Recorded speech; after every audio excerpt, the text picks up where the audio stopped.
கர்த்தர் ஸ்தோத்திரம். தேவனுடைய வார்த்தையை கொடுக்க தேவனுக்கு கொடுத்த பெரிய கிருபைக்கு என் தேவனுக்கு நான் நன்றி சொல்றேன். கண்களை முடிச்சு ஜெபிப்போம். நன்றி பரிசுத்த பிதாவே, இந்த வேலைக்காக நன்றி சொல்றேன் ஏசப்பா. நன்றி ஏசப்பா, நன்றி ஏசப்பா. இப்படி வார்த்தையை கொடுக்க தேவனுக்கு பெரிய கிருபைக்காக நன்றி சொல்றேன். எங்களை தாழ்த்துகிறோம், வெறுமையாக்குறோம். கேட்கிற பிள்ளைகளுக்கு இந்த வார்த்தைகள் ஆசீர்வாதமா இருக்க ஜெபிக்கிறேன். உயிர்ப்பிக்கிற வார்த்தையா இருக்கட்டும் அப்பா. தேவ கருத்துல பிள்ளைங்க பலனா இருங்கப்பா. இந்த வார்த்தை இந்த பிள்ளைகள் பலன் கொடுக்கிற வார்த்தையா இருக்கட்டும். அப்படியே கட்ட செய்யப்படுற கிருபைக்கா சொல்றேன். தாழ்த்துக்கிற வெறுமையாக்குற அடிமை மறைச்சு நீ வெளிப்படுங்க. இயேசுவின் நாமத்தினால ஜெபிக்கிறேன் நல்ல பிதாவே, ஆமென். இந்த நாளில எடுத்துக்கொள்ளப்பட்ட வசனம் என்கிட்ட எல்லாத்துக்கும் தெரிஞ்ச வசனம் தான். ஏசாயா 41 அதிகாரம் 10 வசனம். எல்லாத்துக்கும் ஏசாயா 41 இந்த 10 வசனம் வரும் தெரியும். ஆனா தேவனுடைய ஆவியானவர் பேசுவார். தேவனுக்கு கொடானு கொடி நான் நன்றி சொல்றேன். நீ பயப்படாதே, நான் உன்னுடனே இருக்கிறேன். திகையாதே, நான் உன் தேவன். அப்ப நீ பயப்படாதே, நான் உன்னோட இருக்கிறேன்னு ஆண்டவர் சொல்றாரு. ஏன்னு கேட்டீங்கன்னா, உலகம் பயங்கட்டுற உலகம் தான். ஆவிக்குரிய வாழ்க்கை எல்லாரும் எலும்பியை இணைச்சிருந்தது. ஆண்டுக்கு எலும்பு முடி வர முடியாது. இன்னைக்கு உலகம் எங்கேயே போய்கிட்டு இருக்குது. அதனால தேவ பிள்ளைகள் உலகம் எதுக்கெடுத்தாலும் பயங்காட்டுக்கிற உலகம் தான். எதுக்கெடுத்தாலும் பயன்பட ஒரு காய்ச்சானுக்கும் பயப்படுவாங்க, எப்பேற்பட்ட காரியத்திலும் பயப்படுவாங்க. அதனால பயப்படுற காரியம் எல்லா பிள்ளைக்குமே நிச்சயம் இருக்கும். பயப்பட மாட்டேன்னு சொல்லி யாரும் என்ன சொல்ல முடியாது. ட்ரெஸ் போடுறோம், நம்ம ட்ரெஸ் எடுத்து போடுறோம்னா அதுல ஒரு சின்ன ஏதோ ஒரு பூச்சியல் இருந்தாலும் அதை பார்த்து வச்சுருவாங்க, பயப்படுவாங்க. அந்த உலகம் ஒரு பயங்காட்டுகிற உலகம் தான். ஆனா தேவனுடைய பிள்ளைகளை நீங்க அவங்களுக்கு ஆண்டவர் கொடுக்குற அசலம் என்னன்னு கேட்டீங்கன்னா, பயப்படாதீங்க. ஆண்டவர் நான் உன்னோட கூட இருக்கிறேன்னு இருக்கிறேன். நமக்கு உலக மனிதர்கள் நம்ம கூட இருக்கிறத பார்க்கணும். தேவனாகிய கர்த்தர் உலக மனிதர்கள் முக்கியம்தான். எல்லாருமே உலக மனிதர்கள். குடும்பங்கள் முக்கியம். முதல்ல குடும்பம் முக்கியம். அம்மா அப்பா கிட்ட இருக்கிற வரைக்கும் அம்மா அப்பா நம்மளுக்கு ஆதரவா இருந்தாங்க, எல்லாம் இருந்தாங்க. திருமணம் முடிந்து என்ன செஞ்சாங்க, நம்மள ஒருத்தங்க கையில கொடுக்கும் போது, ஒருத்தங்க கையை பிடிக்கும் போது அவங்களதான் நம்ம கடைசி வரைக்கும் நம்ம போவோம். அவங்க கூட நம்ம கடைசி வரைக்கும் டிராவல் பண்ணுவோம். அந்த டிராவல் பண்ணும்போது நிறைய ஸ்டாப்புகள் வரதான் செய்யும், நிறைய ஊர்கள் வரதான் செய்யும். ஆனா நம்ம எந்த இடத்துல போய் இறங்கணுமோ அந்த ஸ்டாப்பை பார்த்து தான் நம்ம என்ன செய்யணும், இறங்க முடியும். நம்ம சென்னைக்கு போறோம்னு சொல்லிட்டு நம்ம மதுரையில் போய் இறங்கி நின்றுட்டு அப்ப அவங்க சூழ்நிலை என்ன நடக்கும், ஐயா நான் டிக்கெட் இவ்வளவு பணம் கொடுத்து எடுத்திருந்தேன், நான் கடைசி இப்படி இறங்கிட்டேன்னு சொல்லி பரிதவிக்கிற நிலைமை இருக்கு. அப்புறம் அது நினைச்சோன்னா திருப்பி நம்ம அதுக்காக என்ன செய்யணும், பணம் செலவழிக்க வேண்டியது வரும். ஆனா நம்ம ஆண்டவர்கள் ஒவ்வொரு குடும்பத்தையும் ஒவ்வொரு பிள்ளைகளுக்கும் குடும்பங்களை கொடுத்திருக்கு. அந்த குடும்பம் எல்லாத்துக்குமே முக்கியம். கடைசி வரைக்கும் அந்த குடும்பத்தை ஆண்டவரை பாதுகாத்துக்கணும் தான் நம்ம ஜெபிக்கணும். அதனால தேவ பிள்ளைகளை விடாம நிறைய டிராப் அந்த இறங்குற ஸ்டாப் வருதுனால எல்லா ஸ்டாப்லயும் இறங்க முடியாது. நம்ம போய் இறங்க வேண்டிய ஸ்டாப் பரலோக ராஜ்யம் தான். அந்த ஸ்டாப்புக்கு போற வரைக்கும் நிறைய கிராமங்கள் வரும், நிறைய ஸ்டாப்புகள் வரும், நிறைய கடைக்கு போய்கிட்டே தான் இருக்கும். ரோடே நேரம் அப்படியே போய்கிட்டு இருக்காது. போற பாதையில நிறைய ரோடுகள் கிராஸ் பண்ணி போய்கிட்டே தான் இருக்கும். அதுல நமக்குன்னு கொடுக்கப்பட்ட ரோடுகள்ல அந்த சென்னைக்கு போற ரோடு நேரம் தான் பஸ் போகுமே தவிர, சென்னைக்கு போற பஸ் நிறைய கோயம்புத்தூர் நேரம் தெரிஞ்சுச்சுன்னா ரொம்ப நேரம் ஆகும். அப்படி டபுள் மடங்கு நேரம் ஆகிரும், மணி ஆகிரும். அதனால தேவ பிள்ளைகளுக்கு நீங்க ஆண்டவர் சொல்றாரு, நீ பயப்படாத, நான் உன் கூட தான் இருக்கிறேன் அப்படிங்கிறாரு. ஆனா கொடுத்த குடும்பங்களை நம்ம பத்திரப்படுத்தணும். அந்த குடும்பத்தை கவனிக்காதவங்க ஊழியக்காரனா இருக்கவே முடியாதுன்னு இருக்கிறாரு. தங்க ஒரு குடும்பத்துல 2 பிள்ளைங்க 3 பிள்ளைங்க முன்னால நிறைய பிள்ளைங்க 10 பிள்ளைங்க 13 பிள்ளைங்க 14 பிள்ளைங்க அப்படிலாம் நிறைய பெற்று எடுத்திருந்தாங்க. ஆனா அந்த பிள்ளைங்க நினைச்சு இன்னைக்கு காலத்தை பத்தி நான் சொல்றேன்னா 2 பிள்ளைங்க 3 பிள்ளைங்களை ஆர்டர் கொடுத்துருக்காரு. எல்லாத்தையும் அவங்க ஆர்டர் நிறைய பிள்ளைங்க கொடுப்பாரு, நமக்கு தேவையான மட்டும் பெற்று எடுத்திருக்காங்க. ஆனா அந்த பிள்ளைங்க நம்ம பிள்ளைங்களா இருக்கணும்னு நம்ம ஆசைப்படுவோம். அப்ப அந்த எத்தனை பிள்ளைங்க எதுவுமே போவாங்க, நம்ம பாட்டு போயிருப்போம். நம்ம பிள்ளைங்க ஒரு இடத்துல நிக்கிறாங்கன்னா அந்த பிள்ளைகளை பத்திரப்படுத்துறதுதான் பார்ப்போம். இப்படிதான்ப்பா இருக்கணும், இப்படிதான் நடக்கணும், இப்படிதான் செய்யணும்னு சொல்லி அறிவுரை சொல்றது போல, நம்ம பெற்றவங்க அறிவுரை சொல்றது போல தேவநாயகத்தை இன்னைக்கு ஒவ்வொரு குடும்பத்திலையும் ஒவ்வொரு கட்டுரை பிள்ளைகளுக்கும் ஆண்டவர் அறிவுரை நிறைய சொல்லிக்கிட்டே இருப்பாரு. அவர் உண்மையிலே கண்ணை வச்சு நமக்கு ஆலோசனை கொடுப்பேன்னு ஆண்டவர் சொல்லியிருக்கிறாரு. நீ நடக்க வேண்டிய வழியே காட்டுவேன்னு ஆண்டவர் சொல்லியிருக்கிறாரு. நான் உனக்கு போதிக்க வேண்டிய போதிப்பேன்னு சொல்லியிருக்கிறாரு. ஆண்டவர் முழுமையான ஒரு முழு பொறுப்பெடுத்து தான் கர்த்தரோட பிள்ளைகளை வழி நடத்திட்டு இருக்கிறாரு. ஆனா அந்த முழு பொறுப்பேற்று நம்ம என்ன செஞ்சிடக்கூடாது, விலைக்கு போயிடவே கூடாது. ஆனா தேவ பிள்ளைகள் எவ்வளவோ துன்பங்கள், எவ்வளவோ கஷ்டங்கள், பண நெருக்கடிகள், வியாதியின் கூறுகள், கடன் பாதைகள், பல பிரச்சனை இல்லை இருந்தாலும் அவரு காலை நீங்க பிடிச்சுக்கிடணும். அவர் காலை பிடிச்சுக்கிட்டு நீங்க அவரை பாதத்தை பிடிச்சுக்கிட்டீங்கன்னா, அவர் பாதம் தேவ சமூகம், தேவத்துல ஜெபிக்க அவரை பிடிச்சுக்கிட்டீங்கன்னா வேலை வரும்போது எல்லா விஷயமும் கத்த விடுதலை பண்ணுவார். எல்லா விஷயமும் விடுதலை பண்ணுங்கட்டா கர்த்தருடைய பிள்ளைகள் மேல அவருடைய கண்கள் பதிக்கப்பட்டிருக்குது. அவர் பார்த்துக்கிட்டே தான் இருப்பாரு. அவர் ஆலோசனை கொடுப்பாரு, போதிப்பாரு, நடக்க வழியை காட்டுவாரு.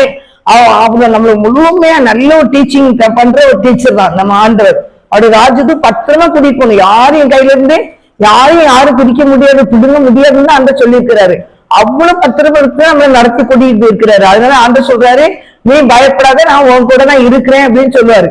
அப்ப கர்த்தருடைய பிள்ளை என்னைக்கு ஏசப்பான்னு சொல்லிட்டோமோ, அவங்க எப்பேற்பட்ட மனிதனா இருந்தாலும் எப்பேற்பட்ட மனுஷியா இருந்தாலும் என்னை அப்பான்னு கூப்பிட்டுட்டாங்கன்னு சொல்லி அவங்க மேல அவங்க கரிசனையா இருந்து அவன் சீர்படுத்துவாரு. அவங்க சீர்படுத்தி அவருடைய பிள்ளைகளை நெருங்கி வர்றதுக்கு அது நிறைய பாதை அடிச்சுவார் கொடுத்து அந்த அன்புக்குள்ள அரவணைப்பாரு. என் பிள்ளை அப்படின்னு உரிமை கொண்டாடுவாரு.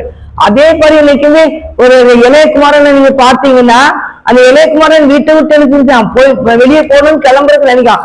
அந்த தகப்ப மனசு எவ்வளவு வேதனைப்பட்டிருக்கும். அந்த பிள்ளை எனக்கு கொடுக்க வேண்டிய பாகத்தை நீங்க கொடுங்க அப்படின்னு கேட்கும் போது அந்த தகப்பனுடைய மனசு பயங்கரமா பாதிக்கப்பட்டிருக்கும். ஐயோ, என் பிள்ளைக்கு திடீர்னு நிலைக்கு போறோம்னு நினைக்கிறானே அப்படின்னு கேட்பாங்க. ஆனா தேவப்பை இன்னைக்கு எத்தனையோ பிள்ளைகள் தாய் தாப்பை விட்டுட்டு யாரோ ஒரு புதுசா ஒரு மனிதன் நம்பி வச்சுறாங்க போறாங்க. அந்த தாய் தாப்பனுடைய அப்படி போற பிள்ளைங்களுடைய தாய் தாப்பங்களுக்கு தான் தெரியும் அதோட வழி.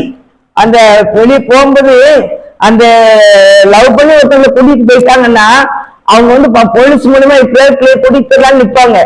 அத நீ யாரும் எனக்கு தெரியும், நீதான் இன்னைக்கு வெட்டி இவன் தான் வேணும்னு சொல்லி நான் முழுமையா அந்த அவன் மேல நம்பும் அந்த பிள்ளைங்க.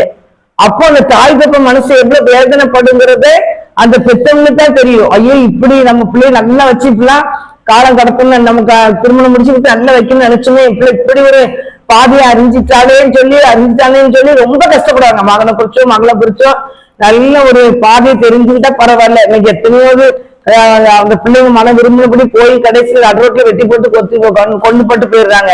ஆனா ஆண்டு சொல்றது அப்படிப்பட்ட பாத்தீங்கன்னா ஆண்டு விரும்பவே மாட்டாரு. தேவனாய் கத்த ஒவ்வொரு பிள்ளைகளுக்கும் ஏற்ற துணையை கொடுத்து வழி நடத்துவாரு. அதனால நமக்கு எந்த ஸ்டாப்பு எல்லா ஸ்டாப்பும் வரதான் செய்யும். எல்லா ஸ்டாப்லயும் இறங்குனா நம்ம போக வேண்டிய ஊருக்கு போகவே முடியாது. அதனால கத்துரி பிள்ளைகளா நீங்க யாரா இருந்துச்சுன்னா நீ பயப்படாத, உன் கூட இருக்கிறேன்னு ஆண்டு சொன்னாருன்னா கண்டிப்பா உங்க கூட இருந்து கடைசி வரைக்கும் நம்ம டிராவல் பண்ணுவாரு. கடைசி வரைக்கும் கூட்டி பரலராஜ்யத்தை கூட்டிட்டு பாப்பாரு. அதனால கத்துரி பிள்ளைகளை நம்ம ஒவ்வொரு பிள்ளைகளும் தேவனுக்கு பயன்படுச்சுன்னு இருக்கணும். நீங்க பலவித பாவத்து நண்பர்கள் அதை செய்ய இதை செய்ய குடிக்கி வெறி சிகரெட்டை கொஞ்சம் குடிச்சு பாரு, இது எப்படி இருக்குன்னு பாரு, குடிச்சு பார்த்தீங்கன்னா அது எப்படி இருக்குன்னு மட்டும் பார்த்தது தூரத்துக்கு போட்டுருந்தா கடைசி என்னையும் நீ தொடாத, தொட்டான அவனை விட மாட்டேங்க. அந்த சிகரெட்டு மதுபானத்தை என்னை தொடாத, அவன் தொடுனா நான் அவனை விட மாட்டேங்கோ. கடைசியில குடிச்சு அதுக்கு அடிமையாகிடுவாங்க.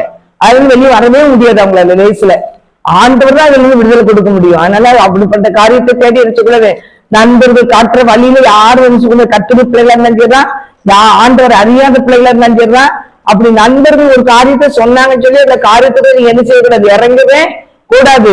உங்க ஏசப்படைய தொடையோட நீங்க நடங்க. ஏசப்பா நான் நல்ல வழியில நடத்துகிற தேவன். அவர் நீதியின் பாதையில் நினைச்சுவாரு, நடத்துவாரு. நீதியின் நினைச்சுவாரு. நான் நீதியின் வலது கருத்தின உன்னை தாங்குவேன் இருக்கிறாரு. நீதினா உண்மை. அந்த உண்மையா உன்னை நடத்த நான் உன்னை தாங்குவேன், நீ பயப்படாதும்பாரு. உண்மை உள்ளவன் தான் பரிபூர்ண ஆசீர்வாதத்தை பெற முடியும். ஆனால் என் அன்பு சகோதரி கட்டிகை பிள்ளைகளாக நீங்க இருக்கிறீங்க, எதையும் குறிச்சு பயப்படாதீங்க. ஆண்டவருக்கு மட்டும் 100க்கு 100 உங்களை ஒப்பு கொடுத்து நீங்க போய்கிட்டே இருங்க. வேலை வரும்போது தேவனாக்கத்தை எரிச்சுவாரு. அவருடைய பிள்ளையாம எடுத்திருக்கனால அந்த ஆசீர்வாதத்தை எரிச்ச முடியும், பெற்றுக்கொள்ள முடியும். இந்த உலகத்துல கர்த்தரை அறிகிற அறிவினால் நிரப்பப்படணும். அவர் தான் உண்மையான தேவன். அவரை அறிந்து அவர் காட்டுகிற பாதையில நீங்க போனீங்கன்னா அந்த பாதை எரிச்சுவாரு, அழகாக நம்ம சீரமைச்சு தருவாரு. அதான் சொல்லிருக்காரு, நான் உனக்கு முன்னே போய் கோணலானவே செம்மைப்படுத்துவேன் அந்த சொல்லியிருக்காரு. கோணலான காரியத்தை செம்மைப்படுத்துறது தான் ஆண்டவர். அந்த கோணலான எப்பேற்பட்ட வழியை செம்மைப்படுத்திடுவாரு. அது நல்லா இப்படிப்பட்ட பாதற்கு இப்படி எதையும் பார்க்காதீங்க. ஆண்டவர் முன்பாக நடந்து போவாரானா தேவ பிள்ளைகளாகிற உங்களுக்கு ஆண்டவர் பாதை சரி பண்ணுவாரு. என்கிட்ட மோசே இஸ்ரேல் ஜனங்களை வழி நடத்தும் போது ஆண்டவர் மோசே சொல்லுவாரு, இந்த ஜனங்கள்லாம் இப்படி இருக்கிறாங்களே அப்படின்னு சொல்லுவாரு. அப்ப ஆண்டவருக்குள்ள என்ன சொல்லுவாரு, நான் சரி இந்த மக்கள் நிறைய பாவங்கள் செய்யறாங்க, அதனால இவங்களை என்ன செய்கிறேன் அவங்கள நான் அழிக்க போறேன்னு சொல்லும் போது கூட மோசே சொல்லுவாரு, இல்ல சீதபுஸ்து என் பேர கிறுக்கி போட்டுருவோம் அவங்களை நீங்க அழிக்கிறா இருந்தா அப்படின்னு அவங்க சொல்லுவாரு. அப்ப சொல்லுவாரு, நீர் இந்த மக்களை நான் நடத்தும் போது போகும்போது இந்த மக்களை வழிநடத்தும் போது உங்களுடைய சமூகம் எனக்கு முன்னாக வந்தாதான் நான் வழிநடத்த முடியுமே தவிர உங்களுடைய சமூகம் இல்லைன்னா நான் போகவே மாட்டேன்னு பாரு. ஆண்டவர் என் சமூகம் உனக்கு முன்பாக செல்லுன்னு ஆண்டவர் சொல்லியிருப்பாரு. இப்போ மோசைக்கு சொன்னது போல ஒவ்வொரு பிள்ளைக்கு முன்பாக நமக்கு அவருடைய சமூகம் நமக்கு முன்னாடி நினைச்சது வர்றபடிதான் எதையும் குறிச்சு நீங்க கலங்காதீங்க. அந்த இளைய குமாரன் நீங்க பாத்தீங்கன்னா தகப்பனை விட்டு விலகி போனான், சொத்தை பூரா பிடுங்கிட்டு தாங்க எனக்குன்னு சொல்லி அப்படி அந்த நண்பர்கள் பேச்சை கேட்டுட்டு போனான். கடைசியில அவனுடைய நிலைமை என்னாச்சு, பண்ணி திங்கிற தவிட திங்கிற கூட ஆசைப்பட்டான், அது கூட கிடைக்காதபடி அவன் வறுமைக்கு போயிட்டான், தருத்திரத்துக்கு போயிட்டான், பட்டினி பசி நாட்டம் முடிச்ச ஒரு வாழ்க்கைக்குள்ள போயிட்டான். அதாவது ஆண்டவருக்கு விலகி போகும்போது நாட்டம் முடிச்ச ஒரு வாழ்க்கை வந்துடும். அந்த நாட்டுக்களுக்கும் போற சாப்பாடு கூட கிடைக்காம அங்க பிச்சை எடுத்தாங்க கூட பிச்சை கூட போட மாட்டாங்க, அப்படி ஒரு சூழ்நிலைக்கு அது போயிடும். அதனால ஆண்டவர் ராஜாவுக்கு பிள்ளை, ஆண்டவரை தேடி வர ஒவ்வொரு பிள்ளைகளையும் ஆண்டவர் ஆசீர்வதிச்சு உயர்த்துகிற தேவன். அல்லது அன்பு சகோதரி சகோதரி அவர் நமக்கு துணையா இருப்பாரானால் கண்டிப்பா நம்மள ஒரு நாள் நினைச்சுவாரு உயர்ந்த இடத்துல வைப்பார். அவர் யாரையுமே கைவிட மாட்டார். அவர் போனதான் அந்த பாதையை செம்மைப்படுத்தி கரம் பிடிச்சி நடத்துகிற தேவனா அவருடைய பிள்ளைங்கள். அவங்கள அவர் ரத்தத்தால கழுவி அவங்களை பரிசுத்தப்படுத்தி நீதிமான கட்டை மாற்றுவார். பிறக்கும் போது யாரும் நீதிமான பிறக்க போறதுக்கு இல்ல, தாய் பாவத்துல கற்பம் தரிச்சா வசனம் போட்டிருக்கு. அதனால தேவ பிள்ளைகளாகி மறுபடியும் நம்மளை மீட்டு தேடி நம்மளை மீட்டெடுத்து அடிச்சு ரட்சிப்பார். அவர் அப்பாவோட இருந்த பிள்ளைதான், விலகி போனாலும் கூட அந்த பிள்ளை என்னை தேடி வரமாட்டாங்களா அப்படின்னு தான் ஆண்டவர் நினைச்சாரு, எதிர்பார்த்து இருக்கிறாரு. அதே மாதிரி அந்த தகப்பன் எதிர்பார்த்து ஒரு நாள் நாட்டம் பிடிச்ச வாழ்க்கையில இருந்து வெளியே வந்த பிறகு என்ன செஞ்சான், அவரை கட்டி பிடிச்சி அவன் முத்தம் கொடுத்து அவனுக்கு என்னென்னலாம் கொடுக்கணும் அவ்வளவு ஆசீர்வாதம் என்ன செஞ்சான் கொடுத்தான். அதுதான் நம்ம பாக்குறோம். லூக்கா 15ஆம் அதிகாரத்தை பாக்குறோம். 15ஆம் அதிகாரம் 11ஆம் வசனத்துல இருந்து அவங்களதான் போட்டிருக்கோம். கெட்ட இளையகுமாரன் கதை தான் போட்டிருக்கோம். தகப்பன் பிள்ளை 2 பையங்க அப்பா. ஆனா என்ன சொன்னா ஒரு பையன் மூத்த வீட்டுக்குள்ளேதான் அப்பா கிட்டே தான் இருப்பான். இந்த இளையகுமாரன் வீட்டுக்கு மனம் திரும்பி வந்தோன்னா உள்ள இருக்கிறவனுக்கு இருக்க முடியல, அவன் வெளியே போய் நிற்பான். நீர் அவனுக்கு கொடுத்த கண்ணுல கொடுக்குறீரு, புதிய வஸ்திரம் கொடுக்குறீரு, அதை கொடுக்குறீரு, இதை கொடுத்து குறை சொல்லிக்கிட்டு இருக்கான். குறை சொல்ற கொடுத்து இன்னைக்கு இருக்கு, இல்லைன்னு சொல்லவே முடியாது. ஆனாலும் தேவ பிள்ளைகளை நீங்க தேவனுக்கு முன்னாடி என்ன செய்யணும், உண்மை உத்தமத்தோடு பயபக்தியோடு அந்த அழைப்புக்கு நீங்க என்ன செய்ய பாத்திரவங்களா இருந்தீங்கன்னா கண்டிப்பா என்ன உண்டு, அவர் நமக்கு கிடைச்ச பாதரட்சியை கொடுப்பாரு, புதிய வஸ்திரங்களை கொடுப்பாரு, புத்திர மோதிரம் போடுவாரு, கொழுத்த கண்டுகளை அடிச்சு விரும்புகிற பண்ணுவாரு, உயர்த்திடுறாரு. அப்படி எந்த எப்படி இருந்தோமோ அது நிலைமை விட்டு வெளியே போன பிறகு திருப்பி என்னைக்கு மனம் திரும்பி ஆண்டர் சுமத்துக்கு வரமோ அந்த காலத்துல வச்சு அவர் தூக்கி உயர்த்தி கட்டை மேன்மைக்கு நேரம் கொண்டு போயிடுவாரு. அதில் கொளுத்த கன்றுகள் சும்மா வாடி போன ஒரு எலும்பு தோலுமா இருக்கிற கன்றுகள் அடிக்கிறது கொளுத்த கன்றுகள் அவருக்கு அதான் ரொம்ப பிடிக்கும். சொல்லப்படுற மல்கையில ஒரு அதிகாரம் போட்டிருக்காங்க, வசனம் போட்டிருக்குங்களா, நீங்க வெளியே புறப்பட்டு போய் கொளுத்த கன்றுகளை போல இருப்பீர்கள் சொல்லி வசனம் இருக்கும். அதே மாதிரிதான் ஆண்டு நம்மளை அழகா வைக்கணும் ஆசைப்படுவாரு. அதனால தேவ பிள்ளைகளை நீங்க ஆண்டுடைய பிள்ளைகளா நீங்க இருங்க, தேவனுடைய பிள்ளைகள் பயப்படாது, நான் உன்னோட கூட இருக்கிறேன்னா எந்த சூழ்நிலையும் ஆண்டு நம்மளோட கூட இருப்பாரு. அவர் நம்மளை கொண்டு என்ன செய்வாரு, பெரிய காரியமே செய்வாரு. அல்ல தேவ பிள்ளைகளுக்கு நம்ம அவர் அன்பு விட்டு வெளியே போயிட்டாதான் அவங்களுக்கு பிரச்சனை, அவங்களுக்கு சாப்பாடு கூட கிடைக்காது, அவங்களுக்கு நாட்டம் முடிச்ச ஆட்களுக்கு போயிடுவாங்க. நீங்க நினைவுப்பட்டிருந்துக்கு போச்சோன்னா தரிசிக்கு போனாரு யோனா, கடைசி அவர் எடுக்கிற ஒரு நாட்டம் முடிச்ச ஒரு மீன் வயிற்றுக்குள்ள போய் தான் அந்த அனுமதிச்சு இப்போ உனக்கு நீ எது விட்டு போறியா சரியா பண்ணுப்போ நாட்டத்துக்கு போய் சொல்லி மீனுக்கு கட்டளை இட்டாரு. அவன் போகும்போது அந்த குடும்பத்துக்கு அந்த கப்பல்ல இருக்கிற அவ்வளவுக்கும் பிரச்சனை. ஆனா அவன் என்ன செஞ்சான், ஆண்டு வார்த்தை கீழ்படியாம போனதுனால அவன் போய் நேர போய் கப்பல்ல அடித்தட்டுல போய் படுத்துக்கிட்டான். ஆண்டோட சட்டத்துக்கு ஆண்டருக்கு கீழ்படியல, அவன் அங்க போய் படுத்துக்கிட்டான். நல்லா தூங்குறான், அவன் எந்த நித்திரையில இருந்தானா அப்படி போய் நல்லா தூங்கிட்டான். கடைசியில கடல்ல கொந்தளிக்குது, மீனுக்கு பிரச்சனை, கடலுக்கு பிரச்சனை, கப்பலுக்கு இருக்கிறவங்களுக்கு பிரச்சனை, ஒண்ணும் அவங்களால சிந்திக்க முடியாத ஒரு சூழ்நிலையில இருக்காங்க. அதே போல கீழ்படியாத பிள்ளைங்க மித்தம், கீழ்படியாதவங்க மொத்த குடும்பங்கள பயங்கர போராட்டங்க, அவங்களால என்ன முடிவெடுக்க எடுக்க தெரியாது.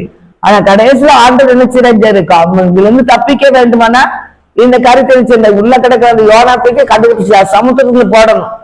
போய் அவனுக்கு ஒரு என்ன கஷ்டம், கண்ணீர் பாதை, அந்த மீனுக்கு கட்டளை இட்டு மீன் 3 நாள் உள்ளிங்கி அந்த நாட்டத்துக்குள்ள போய் கிடந்து அப்படி பாட்ட பாவத்துக்குள்ள நாட்டம் பிடிச்ச இடத்துக்குள்ள கிடந்து அந்த இடத்துல இருந்து ஏசப்பா தேடுறான். ஆண்டவரை நோக்கி கூப்பிடுறான், நெருக்கத்தில கத்தரவுக்கு கூப்பிடுறாரு ஆண்டவர். அப்புறம் மீனுக்கு கட்டளை இட்டு நினைவே பட்டணத்தை அந்த இடத்துல கரையில கக்க சொல்றாரு. அது 3 நாள் பிரயாணம் பண்ணி நினைவையில போய் ஆண்டு சொன்ன வார்த்தை செய்யறான்.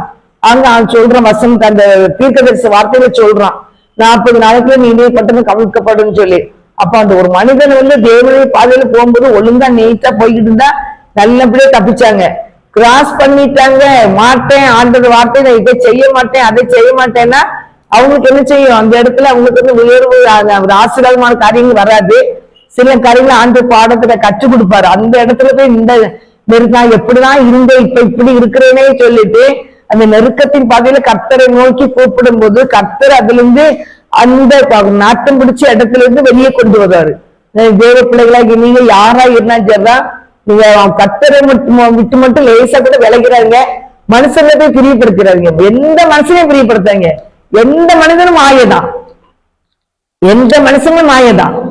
கர்த்தரை மாத்திரம் நம்பி அவரையே பிடித்துக் கொள்ளும் போது பூரண சமாதானத்தோடு கர்த்தர் காத்துட்டு வரும்னா ஏசே 26ஆம் அதிகாரம் 3ஆம் வசனத்துல போட்டிருக்கு. தேவ பிள்ளைகளை நீங்க என்ன செய்யுங்க? ஆண்டரை மாத்திரம் பிடிக்கணும். அப்புறம் எரேமியா ஒரு அதிகாரம் போட்டிருக்கு. நான் அன்னைக்கு வசனத்தை சொன்னேன். எரேமியாவுல கூட 17ஆம் அதிகாரத்துல போட்டிருக்கு.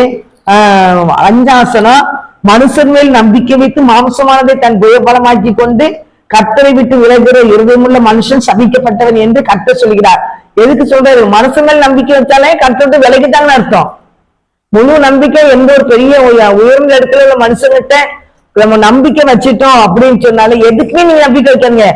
ஆண்டவர் எந்தெந்த சேவைக்கு நம்மளை அழைத்திருக்கிறாரு அந்த சேவையில ஆண்டவரே வழி நடத்துவாரு. நம்ம ஒரு எப்பேற்பட்ட ஊழியக்காரங்களா இருக்கட்டு, அது யாரா இருந்தாலும் சரிதான், மனுஷங்க மட்டும் பிரியப்படுத்துறாங்க.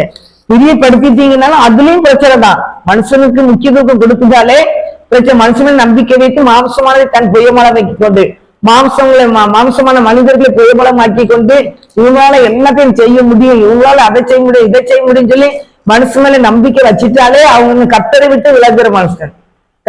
கர்த்தரே முதலிடம், முதலாவது ராஜ்யத்தையும் நீதிங்கிறது எல்லாம் உங்களுக்கு கூட கொடுக்கப்படணும். அவரு நீங்க மனுஷங்களை பிரியப்படுத்தாதபடி ஆண்டவரை மாத்திரம் பிரியப்படுத்தி போய்கிட்டே இருந்தீங்கன்னா தேவநாயக கர்த்தர் நடத்துகிற பாதை வித்தியாசமா இருக்கும். அந்த பாதையில போகும்போது கர்த்தர் ஒவ்வொரு பிள்ளையும் ஆசீர்வதிப்பார், ஒவ்வொரு பிள்ளையும் ஆசீர்வதிப்பார். எந்த பிள்ளைங்களா இருந்தா சங்கீதத்துல கூட போட்டுக்கும் பாருங்க. 20ஆம் அதிகாரத்துல சங்கீதத்துல கூட 20ஆம் அதிகாரத்துல போட்டிருக்கிறோம். அதை நான் அதிகமா அதையும் நான் சொல்லி இருக்கிறேன். மனுஷங்க மேல என்ன செய்யக்கூடாது? எந்த ஒரு நம்பிக்கையும் வைக்கவே கூடாது. பாருங்க, நம்ம 20ஆம் அதிகாரம் 7ஆம் வசனம், சிலர் ரதங்களை குறித்தும் சிலர் குதிரைகளை குறித்தும் மேன்மை பாராட்டுகிறார்கள். நாங்களோ எங்கள் தேவனாகிய கர்த்தருடைய நாமத்தை குறித்தே மேன்மைப்படுத்தும். நம்ம கர்த்தருடைய நாமத்தை குறித்தே மேன்மைப்படுத்தணும். எந்த மனிதனுக்கும் ஆண்டவருக்கு மேலான முக்கியமான இடத்தை கொடுத்தீங்கன்னா கண்டிப்பா மனசு கர்த்தரை விட்டு விலகி போற மனுஷன் தான் சொல்ல முடியும். ஆண்டவருக்கு மாத்திரம் முதலிடம் கொடுங்க, ஆண்டவரையே பின்பற்றுங்க, ஏசப்பாவை கனப்படுத்திய உயர்வு கர்த்தரிடத்துல தான் வருமே தவிர எந்த மனுஷங்களுடைய கருத்துல இருந்து உயர்வு வராது.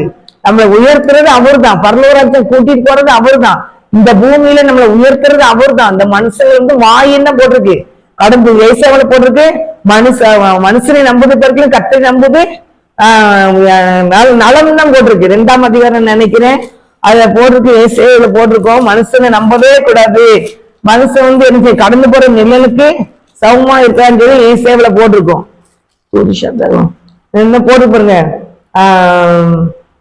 2ஆம் அதிகாரம் ஏசாயா 2ஆம் அதிகாரம் 22 வசனம், நாசிலே சுவாசமுள்ள மனுஷனை நம்புவதை விட்டு விடுங்கள்.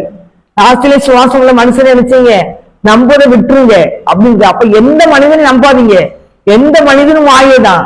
அதான் யோனா கூட சொல்லுவார்ல, மாயை நம்பிட்டேன் நானே, உம்மிடத்துல இந்த கிருபையை நான் போக்கடிச்சிட்டேன் அப்படின்னு சொல்லுவாரு.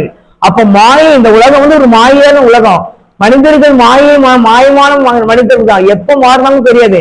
அதனால அவர் யோனா சொல்லுவாரு, மாய்களை நம்புறதுனால எனக்கு நீ கொடுத்த கிருபைகளாம் நான் போக்கடிச்சிட்டேன் பாரு. ஆனா தேவ பிள்ளைகளாக நீங்க கர்த்தருடைய நாமத்தை குறித்தே மேன்மை பாராட்டும் போது கர்த்தருடைய கிருபை நமக்கு என்ன செய்யும்? பெருகிட்டு கர்த்தரை நம்பிருக்கிறவன் கிருபை சூழ்ந்துக்கணும்னு போட்டிருக்கு சங்கீதத்துல. அப்ப கர்த்தரை நம்பும் போதுதான் தேவனுடைய கிருபை என்ன செய்யும்? சூழ்ந்து கொள்ளுமே தவிர கர்த்தரை நம்பி நீங்க விலகி போனீங்கன்னா போட்டு பாருங்க. சங்கீதம் 32ஆம் அதிகாரத்துல 10ஆம் வசனம், துன்மார்களுக்கு அநேக வேதனைகள் உண்டு, கர்த்தரை நம்பி இருக்கிறவனையும் கிருபை சூழ்ந்து கொள்ளும். அப்ப கர்த்தரை நம்பி இருக்கிறவன் என்ன செய்யும்? கிருபை சூழ்ந்து கொள்ளும். அவரை மாத்திரம் நம்பி இருக்கணும். அவரை விட்டு நீங்க விலகி போய்கிட்டு இருந்தீங்கன்னா கர்த்தருடைய கிருபை நம்மளை விட்டு விளைக்கிறோம். அப்படிதான் யோனா சொன்னாரு, மாயை நம்புகிற கிருபை நான் போக்கடிச்சிட்டேங்கிறாரு. ஒவ்வொரு நாளும் தேவனுடைய கிருபை புதிய கிருபை நம்ம மேல இறங்கும். அந்த புதிய கிருபைகளை நம்ம போக்கடிச்சிட்டோம். நம்மளுடைய எண்ணங்கள் நினைவுகளா வேறுபட்ட ஒரு மனிதன் மேல நம்ம நம்பிக்கைலாம் இருக்கிறதுனால தேவனுடைய கிருபையை இழந்து நிக்கிறவங்க நிறைய பேரு. தேவனுடைய கிருபை மட்டும் பற்றிக்கொள்ளுங்க. கர்த்தருடைய கிருபை நமக்கு இருக்குமானால் தேவனாய் கர்த்தர் அந்த நம்மளை உயர்த்தி மேன்மைப்படுத்துவார். அதான் வசனம்.